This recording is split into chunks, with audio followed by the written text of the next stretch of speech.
Hi everyone, welcome to prepare करो। अभी 2 ही दिन बाद कैट का एग्ज़ाम है 26 नवंबर।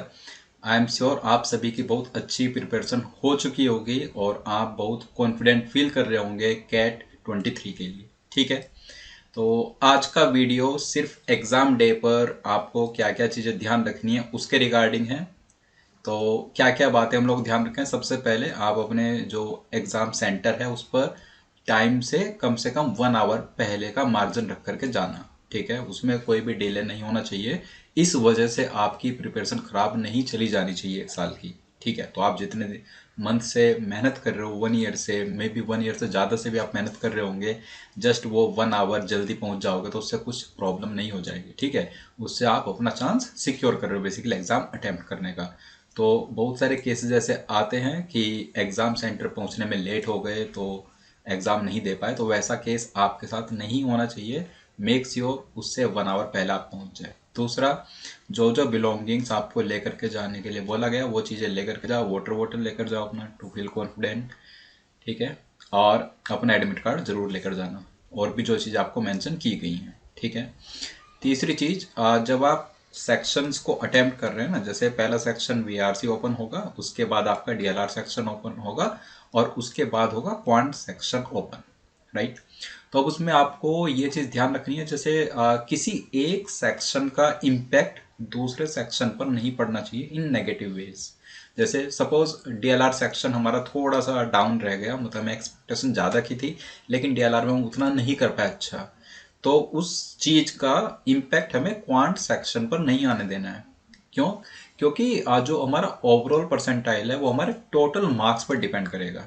डीएलआर में हो सकता है हमारा थोड़ा एक्सपेक्टेशन से कम हुआ है, लेकिन क्या पता सभी के साथ सेम चीज हो और हमारा परसेंटाइल जो है, कट ऑफ परसेंटाइल 80 परसेंटाइल ज़्यादातर होता है आईएम्स में। राइट, किसी किसी में 85 है, तो हो सकता है हम उस बैरियर को स्टिल क्रॉस कर जाएं डीएलआर में उस परफॉर्मेंस से। तो हमें फिर ओवरऑल परसेंटाइल को बूस्ट अप करने के लिए क्वांट में अच्छा करना पड़ेगा। तो इसलिए आपको सजेस्ट कर रहा हूँ कि डीएलआर में या वीआरसी किसी भी सेक्शन में अगर हमारी अंडर परफॉर्मेंस रह गई थोड़ी उस टाइम पर, तो हमें नेक्स्ट सेक्शन पर उसका इम्पैक्ट नहीं होने देना चाहिए नेगेटिव वेज में। ठीक है, तो हम नेक्स्ट सेक्शन को फिर अपना फुल कॉन्फिडेंस के साथ ही अटेम्प्ट करें, फुल इंथुजियाज्म के साथ। तो ये ज़्यादा जरूरी है, उससे हमारा ओवरऑल परसेंटाइल पर प्रॉब्लम नहीं आएगी। ठीक है, और नेक्स्ट चीज जो है, किसी भी क्वेश्चन को, स्पेशली वो क्वेश्चंस जो टीटा टाइप हैं, मतलब जिनमें नेगेटिव मार्किंग नहीं है, उनको ब्लैंक छोड़ करके नहीं आना है। ठीक है, जो भी टीटा टाइप है ब्लैंक छोड़ करके मत आओ। राइट, जो एमसीक्यूज हैं उनमें आप अपने अटेम्प्ट्स को थोड़ा सा ऐसे बढ़ा सकते हो, उसमें ऑप्शन एलिमिनेशन वाली चीज़ जरूर ध्यान रखना, वो आरसी में बहुत काम आती है। जब आप वीआरसी में आरसी अटेम्प्ट करते हो तो वहाँ पर ऑप्शन एलिमिनेशन बहुत हेल्पफुल होता है। राइट, तो वो चीज़ वहाँ पर आप इम्प्लीमेंट कर सकते हैं, है ना। आरसी में जब आप सोल्व करेंगे आपको ऑप्शंस वहाँ पर एलिमिनेट करने आने चाहिए, तो पहला आप ऑप्शंस एलिमिनेट करते हो, फिर बेस्ट आपके पास बच जाते हो, उसको आप टिक करके आ जाते हैं।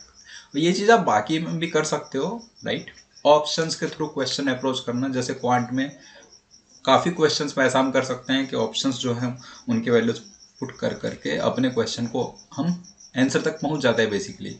तो ये वाली टेक्निक, मतलब जो आपका सेक्शन का टाइम बचेगा ना, उस टाइम को हमें यूटिलाइज करना होता है। लेट से आपका 30 मिनट्स में आपके सारे क्वेश्चंस बन गए जितने भी आप कर सकते थे एग्जाम में, और अब आपके पास 10 मिनट्स बच गए हैं और आप सोच रहे हैं कि किस क्वेश्चन को करें। आपने कुछ को ट्राई भी किया, आप उसको नहीं पहुंच पा रहे उस तक, तो आप थोड़ा सा ना जुगाड़ टाइप करके ऑप्शंस के थ्रू पहुंचना, है ना, ऑप्शन एलिमिनेशन, कुछ कुछ ये चीज़ें फंडा यूज करके वो टाइम बेसिकली वेस्ट मत करना। उस 10 मिनट में या 5 मिनट जो भी आपके बचे, 5 मिनट बचे सपोज, तो उसमें आपके एक सवाल भी अगर बन रहा है ना तो वो भी फायदा है, तो वो कुछ वहां पर करके आना।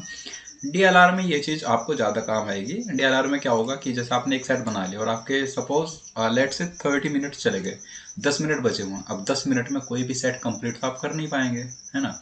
लकीली हो सकता है, बट अगर हम ऑन एन एवरेज मानकर चले तो 10 मिनट में एक सेट करना तो वो तभी हो पाएगा जब हमने उसका रेलिवेंट सेट ऐसा देखा हुआ है और वो सेट ईजियर साइड पर है।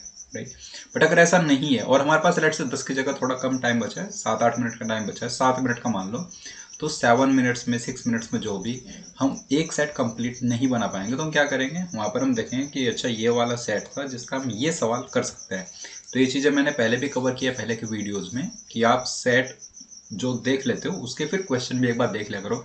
कई बार ऐसा होता है कि सेट की बेसिक अंडरस्टैंडिंग से ही आप एक दो सवाल को आराम से कर सकते हैं, तो वो वाली चीज़ DLR में बहुत ज़्यादा आपको हेल्प करेगी। ठीक है, तो आप अपने टाइम को, सेक्शनल जो टाइम उसका प्रॉपर मैनेजमेंट करना आना चाहिए, मतलब हमारे नेगेटिव मार्किंग भी ना हो और हमारे अटैम्प्ट्स भी ज़्यादा हो पाए। तो ये वाली चीज़ें, इनके बीच बैलेंस बना करके हमें रखना होगा बेसिकली। तो एक एक मिनट वहाँ पर ऐसे में फोकस करना होगा। ठीक है, उसके बाद आ जाता है कि हमें लगता है जब हम एग्ज़ाम दे रहे हैं और हमें लगा कि यार ये सेक्शन में तो हमारा बहुत कम रह गया है, ये तो कट ऑफ भी क्लियर नहीं कर पाएगा। ये वाली चीज़ें वहाँ पर माइंड में मत रखना, क्योंकि आप बिल्कुल प्रेडिक्ट नहीं कर सकते कि इस सेक्शन की कट ऑफ कितनी जाने वाली है। ये सेक्शन में 80% 85% कितने मार्क्स पर आएगा, आप ये बिल्कुल प्रेडिक्ट नहीं कर सकते। पास्ट ईयर्स में भी आप देख लो, इतना फ्लक्चुएशंस उस चीज़ में होते रहते हैं। तो बिल्कुल वहाँ पर जब आप एग्ज़ाम दे रहे हो तब आप बिल्कुल प्रेडिक्ट नहीं कर सकते, तो करना भी क्यों है ना। तो उसको फिर प्रेडिक्ट मत ही करना जब कर ही नहीं सकते, राइट। तो उससे हमारा बाकी जो सेक्शंस हैं वहाँ पर हम अच्छा इंप्रूव अपना कर पाएंगे, है ना। अच्छा हम उसमें मार्क्स ला सकते हैं।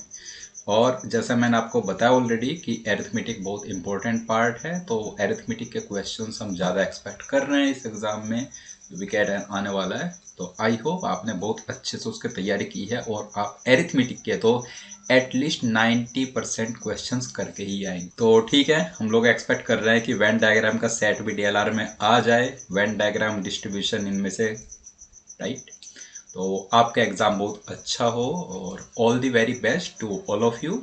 बहुत अच्छे से एग्ज़ाम करके आना और आके कमेंट सेक्शन में बताना भी कि कैसा आपका एग्ज़ाम हुआ है। ओके, सो मिलते हैं कैट के एग्ज़ाम के बाद अपनी GDPI की प्रिपरेशन के लिए। सो तब तक के लिए बाय बाय।